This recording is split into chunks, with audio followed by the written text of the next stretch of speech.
জানো তো কথায় আছে শখের দাম লাখ টাকা। এবার তোমরা বলো কোন মেয়ের না শখ হয় একটা শখের মানুষ আর একটা শখের বাড়ি। তেমনই এই বাড়িটাও আমার কাছে খুব শখের। দেখবে তুমি যখন নিজে উপার্জন করে কিছু করবে বা কিছু বানাবে তখন সেটা খুব কম টাকার হলেও তোমার কাছে মনে হবে লাখ টাকার চেয়েও বেশি। আর শখের মানুষকে তো তোমরা দেখতেই পারছো। আর এখানে দেখো আমি ওকে হেনা আনতে বলেছি বলে ও পুরো বড় একটা প্যাকেট ধরে নিয়ে চলে এসেছে। আর সেটাই ও আমাকে মজা করে বলতে শুরু করে দিল, তুমি তো আমার জান, এইটুকুনি তো তোমার জন্য হতেই পারে না।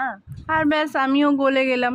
যতই হোক 5টা না 10টা না, একটা মাত্র শখের মানুষ। তারপর দেখো সারাদিনের কাজে আমি কিন্তু ভুলি না আমার ছেলেকে লেবুর রস করে দেওয়াটা। হ্যাঁ, কিন্তু লেবু না থাকলে যে কোনো একটা ফলের রস ও খায়। আর তারপর দুপুরের রান্নার সবজিগুলো কেটে নিয়েছিলাম, আর শীতের প্রথম পালং শাক আর ফুলকপি আলু দিয়ে মাছের ঝোল। তবে সেটা দেখাতে পারিনি ভিডিও লং হয়ে যাওয়ার জন্য। আর এদিকে দেখো রান্নাও হয়ে গেছে আর রাহুল ভাত বাড়তেও শুরু করে দিয়েছে। আর এটাই আমার শখের পুরুষ।